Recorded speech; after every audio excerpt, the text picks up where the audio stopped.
جی السلام علیکم. یاسین آپ کے ساتھ حاضر ہے. آج 31 جولائی اور اس ہفتے کا تیسرا ورکنگ ڈے ہے. آج بدھ کا دن ہے اور جیسے کہ میں نے آپ سے پہلے یہ کہا تھا کہ یہ ہفتہ ہمارے لیے امپورٹنٹ اس حوالے سے بھی رہے گا کہ اس مہینے میں اس ہفتے میں ایک منتھ اینڈ بھی آ رہا ہے اور ویکینڈ بھی آ رہا ہے اس ہفتے میں. یعنی 2 کلوزنگ ہو گئی. ٹیکنیکل گراؤنڈز پہ اگر ہم دیکھتے ہیں تو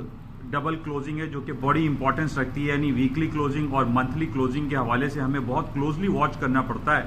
کہ مارکیٹ کی کلوزنگز کیا آ رہی ہیں. اور اس کے علاوہ اس ہفتے کی امپورٹنس میں نے پہلے بھی آپ سے ذکر کیا تھا کہ ایک تو کل رات کو جو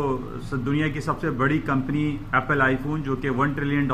کمپنی کہلاتی ہے اور دنیا کی یہ پہلی کمپنی ہے جس نے $1 ٹریلین کے بینچ مارک کو کراس کیا تھا.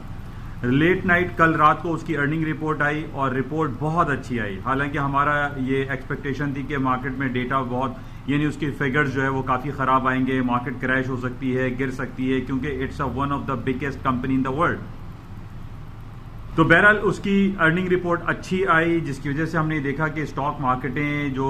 ڈاؤن فال کا شکار ہونا تھا, ہماری ایکسپیکٹیشن تھی کہ مارکیٹ گر جائے گی, ایسا کچھ بھی نہیں ہوا. مارکیٹیں ہائر سائڈ پہ چلتی رہی اور اس وقت بھی ہم دیکھ رہے ہیں کہ S&P, ڈاؤ جونز اور نیسڈیک جو ہے تقریباً ہائر سائڈ پہ ہیں, پلس اور گرین ٹیریٹری میں ٹریڈ ہو رہی ہیں. اور پوری دنیا کی جو ایشین مارکیٹ ہے یا یورپ کی مارکیٹیں ابھی کھلی ہیں تو وہ بھی تقریباً مور اور لیس پلس میں ہی ہیں. کوئی ایسا نگیٹو ایفیکٹ ابھی تک مارکیٹ میں آیا نہیں ہے. تو اس حوالے سے بڑی امپورٹنس یہ ہے کہ آج جو 31 جولائی ہے آج منتھ اینڈ ہوگا اور ہمیں رات میں یہ کلوزنگ چیک کرنی پڑے گی کہ رات کی کلوزنگ کن لیولز پر آتی ہے اور اسی کے اکارڈنگلی پھر ہم اس کو چیک کریں گے کہ آئندہ مارکیٹ کن لیولز پہ جا سکتی ہے. تو بہرحال آج تو ہو جائے گا منتھ اینڈ اور آج ہی کا دن پچھلے میں سمجھتا ہوں 1.5 مہینے سے ہم آج کے دن کا انتظار کر رہے تھے, جس کی امپورٹنس اس وجہ سے بہت زیادہ ہے کہ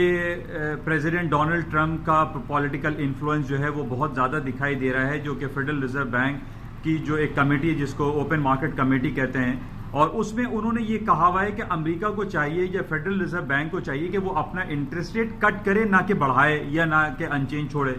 تو آج اس حوالے سے بڑا امپورٹنٹ دن ہے. رات کے 11 بجے اس کی اناؤنسمنٹ ہو رہی ہے پاکستانی وقت کے مطابق اور 11:15 11:30 بجے اس کی پریس کانفرنس ہونی ہے. یہ 2 دن کی میٹنگ رہی, یعنی یہ میٹنگ کل شروع ہو چکی تھی اور آج اس کا آخری فائنل ڈے ہے اور رات کو 11 بجے اناؤنسمنٹ ہو جائے گا. یہ آج کی امپورٹنس دیکھیے 2 وجوہات ہیں. ایک تو یہ کہ اس کے اندر آج کی میٹنگ میں پولیٹیکل انفلوئنس ہمیں زیادہ دکھائی دے رہا ہے کیونکہ ٹرمپ صاحب یہ کہہ رہے ہیں کہ نہیں جناب انٹرسٹ ریٹ کاٹو. اب حالانکہ اب ہم یہ دیکھ رہے ہیں کہ امریکہ کی اسٹاک مارکیٹیں جو ہے وہ ڈاؤن فال کا شکار نہیں ہے. امریکہ کی اسٹاک مارکیٹ تو تاریخ کی بلند ترین سطحوں پہ چل رہی ہے, تو کوئی ضرورت نہیں ہے کہ امریکہ جو ہے وہ اپنا انٹرسٹ ریٹ کٹ کرے. لیکن بہرحال یہ پولیٹیکل انفلوئنس ہمیں بہت زیادہ دکھائی دے رہا ہے. اور جو فیڈرل ریزرو بینک کے چیئرمین ہیں مسٹر جرمی پال, انہوں نے اس بات کا اظہار ناراضگی بھی کیا تھا کہ کسی پولیٹیکل انفلوئنس جو ہے ہم یوز نہیں ہونے دیں گے اور کسی کو اس بات کی اجازت نہیں ہے کہ وہ ایک آٹونومس باڈی جو کہ فیڈرل ریزرو بینک ہے وہ اس میں انٹروین کرے. بہرحال آج ہمیں یہ دیکھنا پڑے گا کہ انٹرسٹ ریٹ آیا 25 بیسس پوائنٹ کٹ ہوتا ہے یا 50 بیسس پوائنٹ کٹ ہوتا ہے, کہ دونوں باتیں اس میں چل رہی ہیں. لیکن زیادہ تر جو ہمارے پاس رپورٹس آ رہی ہیں اس میں یہی کہا جا رہا ہے کہ 25 بیسس پوائنٹ انٹرسٹ ریٹ کٹ ہو جائے گا. اچھا, اب 25 انٹرسٹ ریٹ کب ہوگا 25, تو سب سے زیادہ جو ایفیکٹ آتا ہے, جو پازیٹیو ایفیکٹ آپ کہہ لیجئے, وہ اسٹاک مارکیٹ میں ہوتا ہے. امریکہ کی اسٹاک مارکیٹیں آلریڈی تاریخ کی ہائر سائڈ پہ چل رہی ہیں اور اب اس کا نیگیٹو ہونا 25 پیسے کاٹنا, 25 بیسس کٹ کرنا اس پہ, اور اس میں پوٹینشیل انجیکشن لگ جائے گا اور مائٹ پاسبل کہ اسٹاک مارکیٹ اپنی نئے ریکارڈز بنانا شروع کر دیں. اور جیسا کہ ہم پچھلے 3-4 مہینوں سے دیکھ رہے ہیں کہ اسٹاک مارکیٹیں جو ہے وہ ڈاؤن نہیں ہو رہی ہیں. اچھا, اب نیگیٹو ہونے کا کیا مقصد ہے کہ نیگیٹو ہوگا تو اس کا ایفیکٹ کن کن آئٹم پہ پڑے گا. دیکھیں, جب انٹرسٹ ریٹ کٹ ہوتا ہے تو اس کا سب سے پازیٹیو ایفیکٹ جو آ جاتا ہے وہ تو کرنسی مارکیٹ پلس ہو جائیں گی, یعنی ڈالر انڈیکس ٹوٹے گا, ڈالر کی مارکیٹ ڈاؤن ہوگی اور لامالا جو آپ کا ایک سب سے امپورٹنٹ پریشس میٹل ہے دیٹ از گولڈ کی مارکیٹ ہائر سائڈ پہ جانا شروع ہو جائیں گی. گولڈ اوپر, سلور اوپر, کرنسیز اوپر. تو یہ تمام اسٹاک مارکیٹ ہے ہائر سائڈ پہ. تو آج ہمارے پاس بڑا امپورٹنٹ ڈے ہے کہ اگر امریکہ نے انٹرسٹ ریٹ 25 بیسس پوائنٹ کی جگہ, جو کہ 100% آئی سپوز کہ وہ ڈسکاؤنٹ ہو چکا ہے, اور اگر مارکیٹ نے 50 بیسس پوائنٹ انٹرسٹ ریٹ جو ہے وہ کٹ کر دیا, تو ایک عجیب بھوچال مارکیٹ میں مجھے دکھائی دیتا ہے کہ اسٹاک مارکیٹ ہے ہائر سائڈ پہ, گولڈ, سلور, کرنسی تب وہ سب اوپر آ جائیں گے. بہرحال ہمیں اس انٹرسٹ ریٹ کے اناؤنسمنٹ کے بعد 11:30 بجے اس کی پریس کانفرنس ہوگی. اس پریس کانفرنس پہ بڑا ہمیں کلوزلی دیکھنا پڑتا ہے کہ اس پریس کانفرنس میں جرمی پاول صاحب کیا کمنٹ دیتے ہیں کہ آئندہ جو ان کی 45 ڈیز کے بعد جو میٹنگ ہوگی, جو ریزلٹ اناؤنس ہوگا, کیا اس میں کوئی ایسی انڈیکیشن ان کی طرف سے آئے گی کہ کیا مزید انٹرسٹ ریٹ کٹ کیا جائے. تو بہرحال آج کا دن بہت امپورٹنس رکھتا ہے. جس طریقے سے کل کا میں نے آپ سے یہ کہا تھا کہ آئی فون کی جو ہے وہ ارننگ رپورٹ آ رہی ہے, اس کا مارکیٹ پہ بہت پازیٹیو اور اس کا ایفیکٹ آئے گا, اور یہ آ گیا. لیکن مارکیٹ کا آج چونکہ اتنا ہم نے بہت زیادہ موومنٹ نہیں دیکھی جتنی موومنٹ آج کی ایکسپیکٹیشن ہے کہ جناب آج رات کو 11 بجے جو FOMC کا رزلٹ آئے گا وہ بہت زیادہ امپورٹنس اختیار کر چکا ہے. بہرحال کل کی رپورٹ یہی تھی کہ آئی فون کی جو رپورٹ تھی, ایپل آئی فون, وہ بہت زیادہ اچھا آیا, اور اس کی وجہ سے مارکیٹ ہم یہ دیکھ رہے ہیں کہ گرین ٹیریٹری میں ٹریڈ ہو رہی ہے. اچھا, اس کے ساتھ ہی جو ڈفرینٹ رپورٹس آج کے لیے آنی ہیں, وہ آج ہم صبح سے یہ دیکھ رہے ہیں کہ چائنا کی 2-3 رپورٹیں بہت اچھی آ گئی ہیں. حالانکہ ہمارے پاس چائنا اور US مارکیٹ کے حوالے سے سب سے زیادہ خبریں رہتی ہیں کہ, اور ہم سب سے زیادہ دیکھتے بھی انہی کو ہی ہیں. تو صبح ارلی مارننگ ہمارے پاس چائنا کی بہت اچھی رپورٹ آئی. ان کا CPI, PPI, ان کا کنزیومر کانفیڈنس بے تحاشا پلس میں آ گیا. اب میں جیسے آپ سے کافی عرصے سے یہ بات بیان کرتا چلا آ رہا ہوں کہ ہمارے پاس کوئی ایسی بیڈ نیوز دکھائی نہیں دے رہی. یعنی اب ہم یہ دیکھ رہے ہیں کہ صبح جو آسٹریلیا کی رپورٹ آئی وہ بھی CPI پلس میں آ گیا, کنزیومر کانفیڈنس چائنا کا اچھا آیا, مینوفیکچرنگ PMI چائنا کا وہ بہترین آ گیا. اس کے علاوہ یعنی جتنی بھی رپورٹس آ رہی ہیں وہ ساری پلس میں آ رہی ہیں.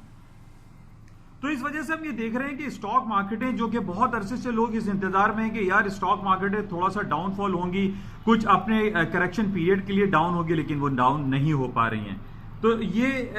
آج سب سے امپورٹنٹ ہمارے پاس بہرحال یہ رہے گا کہ امریکہ کے انٹرسٹ ریٹ کی میٹنگ ہے, اور اس وقت یورپ کی تمام مارکیٹیں کھل چکی ہیں, ایشین مارکیٹیں کچھ بند بھی ہو جاتی ہیں, اس وقت اوپن ہیں, لیکن ہم یہ دیکھ رہے ہیں کہ اسٹاک مارکیٹیں ساری جو ہے وہ ہائر سائڈ پہ چل رہی ہیں. اس کے علاوہ جو امپورٹنٹ ہمارے پاس کچھ رپورٹس ہم دیکھ رہے ہیں کہ ایک ہواوی اور ایپل آئی فون کی بہت زیادہ ٹسل امریکہ اور چائنا کے درمیان چل رہی ہے. اچھا, اس میں امپورٹنٹ ہمارے پاس یہ ہے کہ کل ٹرمپ ایڈمنسٹریشن نے ایک اعلان کیا ہے کہ وہ اس ویک میں ایک فیصلہ کرنے والے ہیں کہ ہواوی کے اوپر جو پچھلے دنوں پابندی لگائی گئی تھی, کیا وہ پابندی ہٹانی ہے یا نہیں ہٹانی. تو اس حوالے سے کافی پیش رفت ہو رہی ہے, باتیں ہو رہی ہیں, رپورٹس آ رہی ہیں, تو اس کو ہمیں کلوزلی واچ کرنا پڑے گا. لیکن اب تک کی جو رپورٹس ہیں, جو خبریں ہیں, وہ یہی ہیں کہ آج سارا دن مارکیٹ تھوڑا سا رینج باؤنڈ رہے گی, اور مارکیٹ میں کوئی خاص موومنٹ نہیں رہیں گی انٹل اینڈ انلیس رات کو 11 بجے تک امریکہ کا انٹرسٹ ریٹ کا رزلٹ نہ آ جائے. اچھا, اس کے علاوہ جو گولڈ کی مارکیٹ, ہم پچھلے کافی, میں گولڈ کے زیادہ کوریج اس لیے دے دیتا ہوں کیونکہ ہمارے گولڈ کے حضرات بہت زیادہ ہیں اور گولڈ مارکیٹ میں لوگ خاصا کام کرتے ہیں. گولڈ کی مارکیٹ کے جو ٹیکنیکلز تھے, جو پچھلے کئی 2-3 مہینے سے پہلے ہم نے آپ سے پہلے بھی میں نے بیان کیا تھا کہ 1265, 1365, پھر 1465 کا لیول بڑا امپورٹنٹ ریزسٹنس ہے, اور ابھی اس وقت تقریباً 1430-32 پہ مارکیٹ ٹریڈ ہو رہی ہے. اب اگر آج انٹرسٹ ریٹ 25 کی بجائے 50 بیسس پوائنٹ کٹ ہو جاتا ہے تو گولڈ کی مارکیٹوں میں مجھے بہت زیادہ تیزی دکھائی دے رہی ہے, اور ہو سکتا ہے کہ اس کا جو ٹیکنیکلی جو ابھی ریسنٹلی اس نے ہائی کیا تھا 1454 کا, 1454 کا, وہ کراس ہو جائے, 1465 مارکیٹ آ جائے. تو یہ ہمیں کلوزلی واچ کرنا ہے کہ آج کے انٹرسٹ ریٹ کا اناؤنسمنٹ کیا ہوتا ہے اور آئندہ کا کیا لائے عمل فیڈ ریزرو بینک جو وہ کرتا ہے. اچھا, اس کے علاوہ کروڈ آئل کی مارکیٹ ہم دیکھ رہے ہیں کہ جیسا میں کافی عرصے سے آپ سے یہ بیان کر رہا ہوں کہ کروڈ آئل کی پرائسز مجھے ڈاؤن سائڈ پہ نہیں لگتی, کیونکہ اس کی بیسک وجہ یہ کہ جب سے امریکہ, برطانیہ اور ایران اور سیریا, اسرائیل, سعودی عرب, یمن, اس پورے ریجن کو اگر آپ اٹھا کے دیکھ لیں, جس میں پوری دنیا کا 80-90% جو پیٹرول ہے, جو کروڈ آئل ہے, جو انرجی سیکٹر ہے, وہ یہاں سے پروڈیوس ہوتا ہے. اب یہاں پر جیسے ہی ٹینس سچویشن اگر ہمارے پاس خبریں آتی ہیں کہ جناب ایران اور امریکہ کے درمیان پھر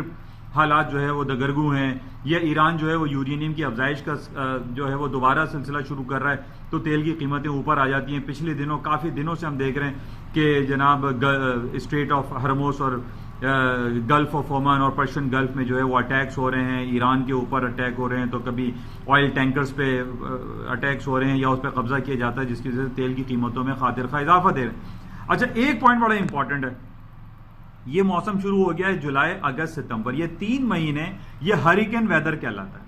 اچھا، ابھی پچھلے دنوں ایک ہریکن بیری جس کی وجہ سے تیل کی قیمتیں اوپر گئیں، اور ہمیں یہ پتا ہے کہ پچھلے 10-15 سال پہلے 2 ہریکنز گزرے، ہریکن کیٹرینا اور ہریکن ریٹا، جس نے پوری دنیا کی تیل کی مارکیٹ کو ہلا کے رکھ دیا تھا، اور 10-15 ڈالر سارا دن تیل کی قیمتیں اوپر نیچے ہوتی رہتی تھی. تو ابھی بھی یہ سلسلہ چل رہا ہے، اور یہ ویدر جو ہے ہمارے پاس بڑا خطرناک ہوتا ہے. کراچی میں بھی آپ دیکھ رہے ہیں پچھلے 2 دنوں سے اتنی سخت ترین بارشیں ہوئی ہیں، کئی سال کا ریکارڈ ٹوٹ گیا. پوری کراچی جو ہے وہ 2 دن سے کراچی کی زندگی جو ہے وہ بالکل اسٹینڈ اسٹل تھی، خروکی ہوئی تھی. بہرحال آج بارشیں نہیں ہیں، کچھ حالات بہتر ہیں، لیکن اس ویدر خراب ہونے کی وجہ سے اگر ہم یہ ہریکنز کی کوئی خبر ہمارے پاس آ جاتی ہے تو پھر تیل کی قیمتیں اس میں بھی اوپر جا سکتی ہیں. ایک طرف تو ہم ایران فیکٹر دیکھ رہے ہیں اور یہ گلف آف اومان اور اسٹریٹ آف ہرمز میں، اور دوسری طرف اگر یہ اوپر ویدر پرابلم آ جاتی ہے امریکہ میں، جہاں پر جو ان کا کوسٹل بیلٹ ہے، یعنی جس میں لوزیانہ اسٹیٹ ہے اور یہ تمام ہیں، وہاں پر اگر چونکہ آئل ریفائنریز بہت زیادہ ہیں تو تیل کی قیمتیں اوپر چلی جاتی ہیں. اچھا، اس کے علاوہ کرنسی مارکیٹ کی اگر ہم بات کریں تو کرنسی میں سب سے زیادہ جو پرابلم ہمیں دکھائی دے رہی ہے وہ برٹش پاؤنڈ میں 2.5 سال کا لو کر دیا ہے. یہ بات ہو رہی ہے کہ جناب بورس جانسن صاحب آ رہے ہیں تو اسٹرلنگ کی قیمتیں اوپر ہو جائیں گی، لیکن نہیں ہو پا رہا ہے کیونکہ اتنا زیادہ لوگوں میں فیئر فیکٹر آ گیا ہے کہ جناب 31 اکتوبر جو کہ ٹائم از ٹکنگ ڈاؤن، اور مارکیٹیں جو ہے وہ اسٹرلنگ کی گرتی چلی جا رہی ہے، اور یہی کہا جا رہا ہے کہ 46 ایئرس آف جو تعلق تھا یورپین یونین اور برطانیہ کا وہ ختم ہو جائے گا، اور ختم ہونے کے بعد ایک شیرازہ بکھرتا ہوا دکھائی دے رہا ہے، جس کی وجہ سے اسٹرلنگ کی مارکیٹیں گر رہی ہیں. اسٹرلنگ کی مارکیٹ کے گرنے کے ساتھ پھر دوسری طرف یہ ہو رہا ہے کہ اگر برطانیہ یورپین یونین سے علیحدہ ہو جاتا ہے جو کہ 28 ممالک کا یونین ہے، اس کے بعد آسٹریا ہے، جرمنی ہے، فرانس ہے، یہ تمام بھی کہیں گے بھائی ہمیں بھی علیحدہ ہونا ہے، تو یورپین یونین کا شیرازہ بکھرتا ہوا دکھائی دے رہا ہے. اس کے ساتھ ساتھ جو یورو کرنسی ہے وہ بھی ڈاؤن فال کا شکار ہو سکتی ہے. تو بہرحال اس کو ہم کلوزلی دیکھیں گے کہ کیا سلسلے رہتے ہیں. بہرحال اس وقت یورپ کی تمام مارکیٹیں کھل چکی ہیں، اور آج سب سے بڑا ہمارے پاس امپورٹنٹ فگر جو ہوگی امریکہ میں رات کو انٹرسٹ ریٹ کا اناؤنسمنٹ ہے، اس کو ہم کلوزلی واچ میں رکھیں گے اور انشاءاللہ رابطے میں رہیں گے. Thank you. اور میں آپ سے پھر ریکویسٹ کروں گا اس ویڈیو کلپ کو آپ سبسکرائب کریں، شیئر کریں، لائک کریں، تاکہ زیادہ سے زیادہ لوگ، کیونکہ اس کی امپورٹنس میں آپ کو بتاتا چلوں کہ یہ مجھے نہیں پتا کہ اس پوری دنیا میں یہ انٹرنیشنل فائنینشیل مارکیٹ پہ لوگ کمنٹری دیتے ہیں نہیں دیتے، کوئی ویڈیو کلپ یا یوٹیوب لانچ ہوتا ہے نہیں ہوتا، کیونکہ یہ کمنٹری اردو میں. اس کی خاص افادیت یہ ہے کہ یہ اردو میں لوگوں کو آسانی سے سمجھ میں آتا ہے. میں پہلے انگریزی میں بھی دیتا تھا یا وائس کمنٹری کرتا تھا تو لوگ مجھے یہی کہتے تھے بھائی آپ اردو میں دیا کریں، تو میں نے اس لیے یہ سلسلہ شروع کیا، اور امید ہے کہ آپ لوگ اس کو سبسکرائب کر کے آگے شیئر اینڈ اس کو لائک کریں گے تاکہ زیادہ سے زیادہ اس سے لوگ استفادہ حاصل کر سکیں. Thank you.